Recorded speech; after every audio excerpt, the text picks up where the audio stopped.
करो, मुझे जाना है। मगर पापा बाहर तो बारिश हो रही है। तो क्या आज आप भूखे रहोगे? अगर मैं जाऊंगा नहीं तो आप भोजन कैसे खाओगे? गुड़िया, आप पापा के कंधों से उतर जाएं। मेरे पापा थक गए होंगे।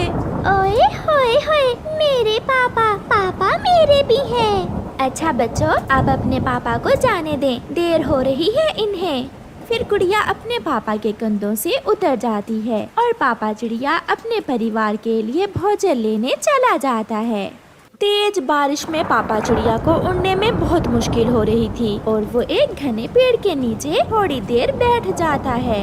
ये बारिश तो अभी रुकने वाली नहीं, मेरे बच्चे भूखे होंगे, मुझे इस बारिश में ही जाना होगा। अपने बच्चों का सोचकर पापा चिड़िया फिर से उड़ता है। बारिश के कारण दूर तक देखना बहुत मुश्किल था, इसलिए पापा चिड़िया पेड़ों से ऊपर उड़ रहा था। हवा तेज हो जाती है जो पापा चिड़िया को कभी ऊपर तो कभी नीचे धकेल रही थी। काफी देर के बाद बारिश थम जाती है और मौसम साफ हो जाता है। पापा चिड़िया को भी एक फलदार पेड़ दिख जाता है। ये मीठा फल देखकर गुड़िया तो बहुत खुश होगी। फिर पापा चिड़िया उस पेड़ से 3 फल तोड़ लेता है। वाह रे चील, तेरी किस्मत, ऐसे ठंडे ठंडे मौसम में गरम गरम मांस, आज तो मजा ही आ जाएगा।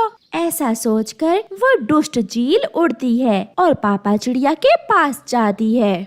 मुझे जाने दो, मेरे बच्चे भूखे हैं। मैं भी तो भूखी हूँ, अगर तुम्हें जाने दूँ तो मेरा पेट कैसे भरेगा? चील हमला करती है। पापा चिड़िया भी मुकाबला करता है। वो अपने परिवार के लिए जीना चाहता था, वो किसी भी सूरत मरना नहीं चाहता था। चील थक जाती है और थक कर भाग जाती है। पापा चील बहुत घायल हो गया था, इसलिए वो गिर जाता है। उसके पंख से खून बह रहा था। थोड़ी देर बाद मिट्ठू पापा चिड़िया को गिरा हुआ देखकर वहाँ आता है। ये कैसे हुआ? ये सब कैसे हुआ? मेरी सांसें रुक रही हैं। मिट्ठू, आप ये फल मेरे बच्चों को दे देना और उनसे कहना कि अब आपके पापा कभी लौट कर नहीं आएंगे। उनसे कहना कि आपके पापा आपसे बहुत सारी बातें करना चाहते थे, मगर समय नहीं है।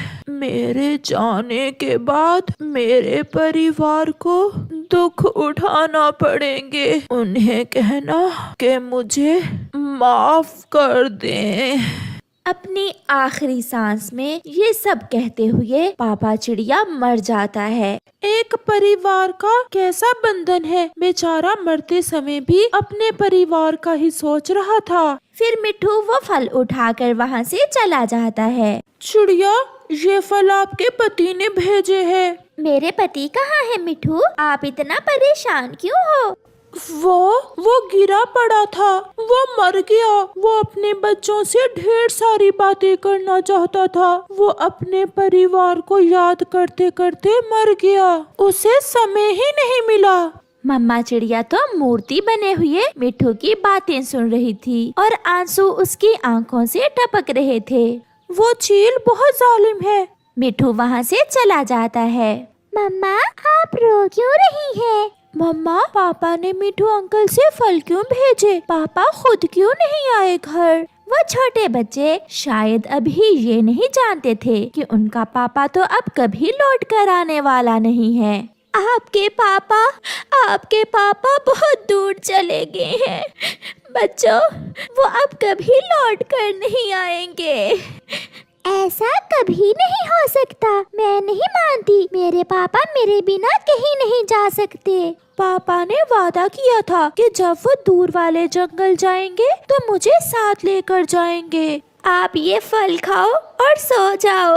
मैं नहीं खाऊंगी ये फल जब तक पापा घर नहीं आएंगे। मैं नहीं खाऊंगी, कभी नहीं खाऊंगी। मैं भी, मुझे भी भूख नहीं है। मम्मा चिड़िया रोती रहती है और बच्चे सो जाते हैं। वो रात मम्मा चिड़िया के लिए बहुत लंबी और दुखों भरी रात थी। सुबह हो जाती है। सभी पक्षी अपने अपने घरों से भोजन लेने के लिए निकलते हैं। सब कुछ ऐसे ही चल रहा था जैसे कुछ हुआ ही नहीं। हर तरफ पक्षियों का शोर था। चिड़िया भी अपने घर से बाहर निकलकर बैठी हुई थी। मम्मा, सारी रात गुजर गई, पापा अभी तक नहीं आए। अब तो सुबह हो गई है। बच्चों, आप घर जाएं, मैं आपके पापा को ढूंढ कर लाती हूँ। मम्मा, मैं आपके साथ जाऊंगी। नहीं गुड़िया बेटी, आप कुकू भाई के पास घर में रहें। मम्मा चिड़िया उड़ती है।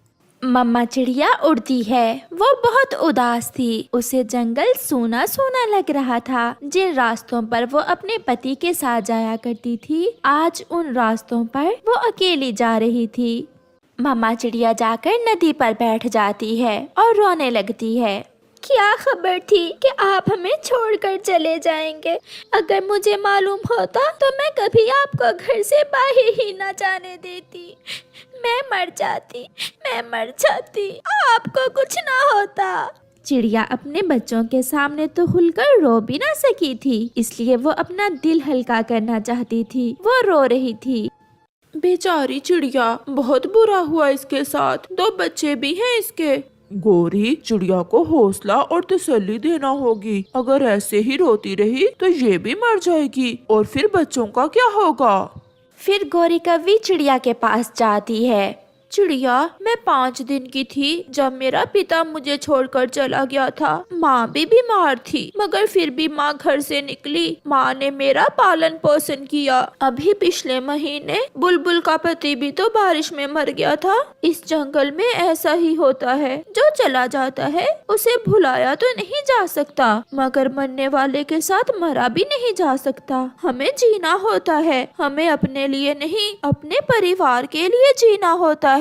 चिड़िया, हौसला करो, अपने बच्चों की तरफ देखो, वो बहुत छोटे हैं। मैं आखिरी बार उनसे मिल भी ना सकी। अगर मैं उनके साथ होती तो मैं मर जाती, उन्हें ना मरने देती। आप घर जाएं अपने बच्चों के पास, उन्हें प्यार दें और उन्हें समझाएं कि अब उन्हें पापा के बिना ही जीना सीखना होगा। मैं और कालू आपका भोजन लेकर आते हैं। फिर मम्मा चिड़िया अपने घर चली जाती है। मम्मा, पापा नहीं मिले क्या? गुड़िया और कुकू, आपके पापा को चील ने खा लिया है। उस दुष्ट चील ने आपके पापा को मार दिया है। चील का नाम तो बच्चे तब से सुन रहे थे जब से वो अंडों से निकले थे, इसलिए अब उन्हें मालूम होता है कि जिसे चील खाए वो लौट कर नहीं आता। बच्चे रोने लग जाते हैं। मेरे पापा को बहुत दर्द हुआ होगा जब चील ने मेरे पापा को खाया होगा। बुरी है वो चील, बहुत बुरी है, गंदी है वो। गौरी और कालू भी चिड़िया और उसके बच्चों के लिए भोजन लेकर आ जाते हैं। आप कुछ दिन अपने बच्चों के पास ही रहें। आप मेरी पड़ोसन हो, मैं ले आया करूँगी भोजन आपका। चिड़िया बहन, अगर कोई भी काम मेरे करने का हो तो जरूर बताना। चिड़िया के दिल का बोझ अब उतर चुका था। वो भोजन खा लेती है और अपने बच्चों को भी भोजन देती है। आज गौरी कौवी और कालू कौवे ने बहुत अच्छा काम किया था।